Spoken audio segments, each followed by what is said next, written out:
Well, hello there again. So, this will now be my second video on a series that I also watched.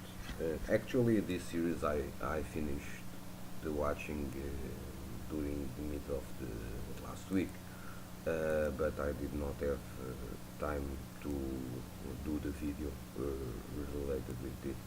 I also did make first impressions initially on this series, and then I even made in the list of reviews for the first three episodes. But then, like I did already say on a previous video, I kind of did not have the time, and when I got time again, the series was more than half through. So I decided, no, I will not do it. I will do some final impressions when I finish watching the series, and that happened.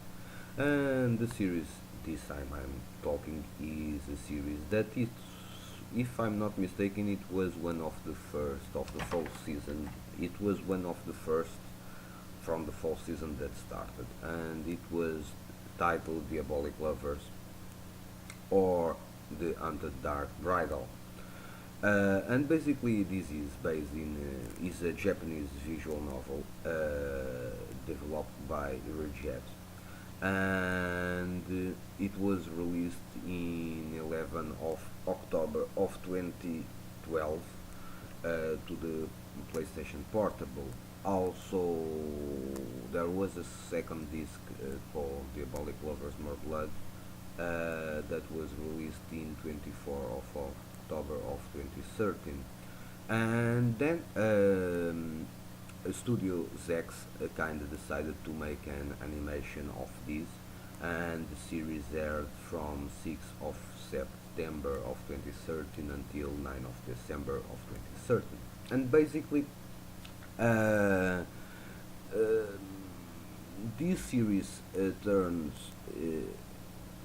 into around a girl called Komori Yui. That is also the main character in the game. And usually in this kind of game, in otome game, the player of the game takes the role of the female character, and then she can choose in the game a variety from the male appearing in the game as her love interest, and then uh, she needs to do some stuff, some missions, etc., etc., etc., etc., etc. In the series, she kind of goes living to a mansion where she met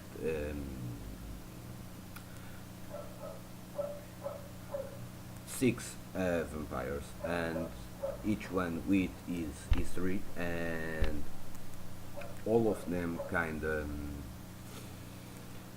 fall in love, let's say, for the blood of you. Then basically the series is all centered between this female character, Yui Komori, and all the other characters, male characters, Shu, Reiji, Raito, Kanato, Ayato, Subaru,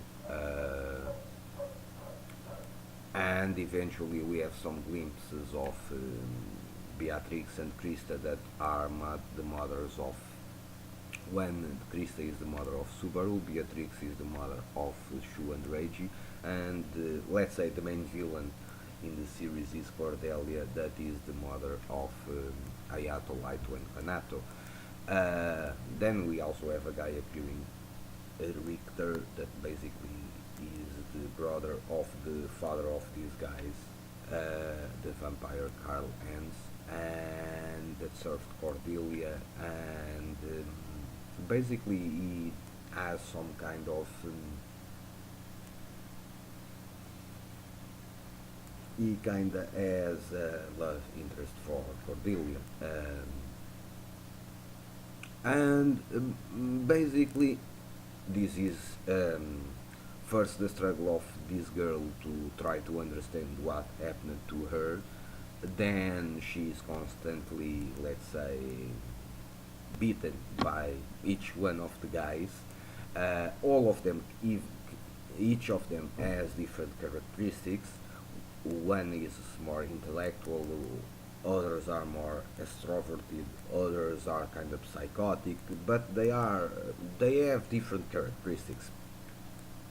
Uh, Eventually, at the end of near the end of the series, we learn that Richter, when Cordelia was killed by her sons, basically Richter kind of took her heart and then planted it in this girl, and eventually, basically Cordelia is trying to take over Yui's body, uh, and eventually the plot is discovered. They are vanquished, both Richter and Cordelia.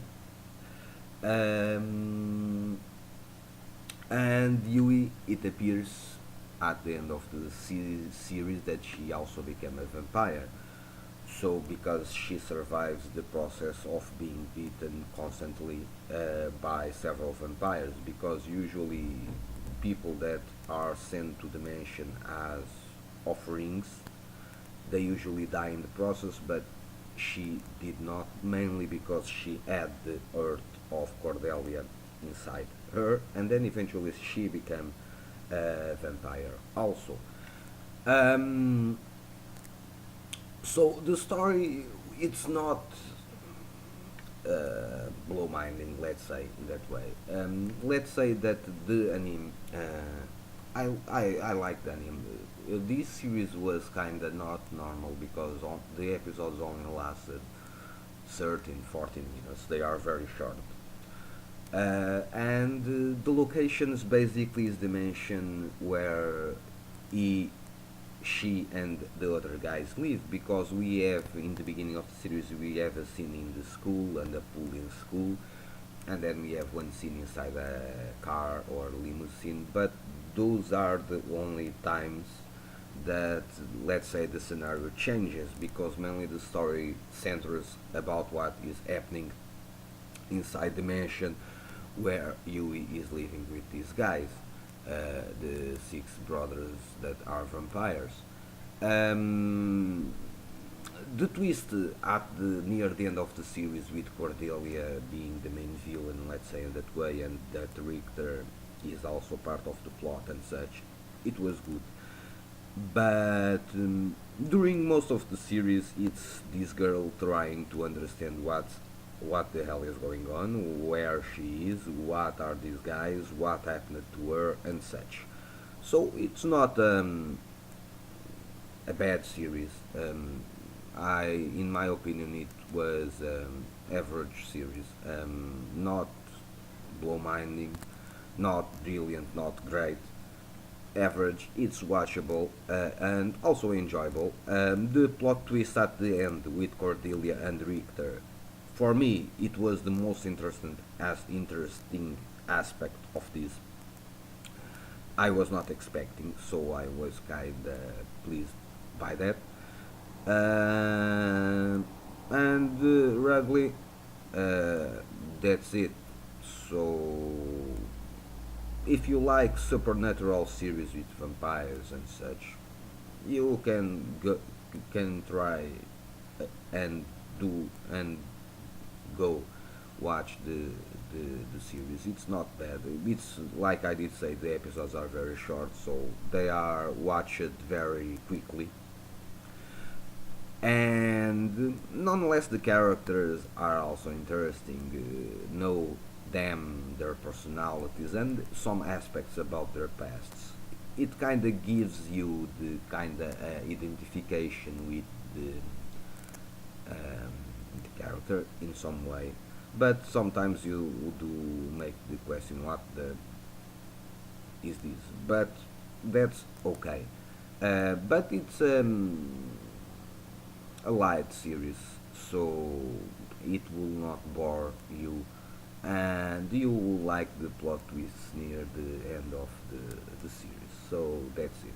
So if I need to give a rating to the series between 1 to 10, I will give it to the series a 5.